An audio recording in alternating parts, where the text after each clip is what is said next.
You at 11 tonight after the news, and one of the things he is saying is that 200,000 tests that the Prime Minister is now promising to deliver by the end of this month isn't nearly enough. I mean, he wants everybody in a care home, all care workers, to be able to get a test along with anybody else who is exposed to this virus. Now, it is clear that mass testing, tracking, tracing will be part of the recovery plan. What we'll hear from the Prime Minister in an address to the nation on Sunday is a three-stage plan. As Tom has also said, I think probably the first thing that we'll get is that ending of the rule that says we can only exercise once a day outdoors. I suspect we'll be allowed out of doors to do things like exercise, with rather fewer restrictions. But then it'll feel very gradual. There will be some lifting of the restrictions on, the fact that at the moment we can't see our nearest and dearest. There will be, permission given to see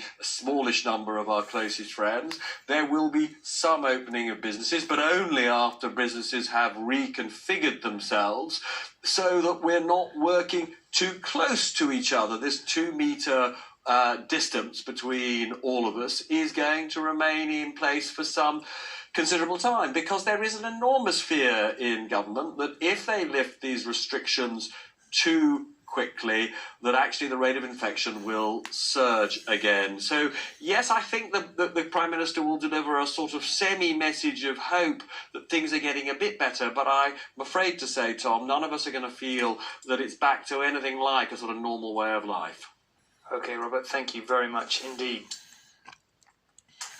Okay, by highlighting, as we sometimes do when things go wrong, be it with the coronavirus or anything else, we journalists like to think that we can bring about some change. Well, a week ago, our political correspondent, Daniel Hewitt, reported how hospices in England simply weren't getting the personal protective equipment they needed because they weren't getting access to government supplies. One minister told us last Wednesday the government would do everything it could. Well, today another Health Secretary, Matt Hancock, told us something similar. Change seems slow in coming.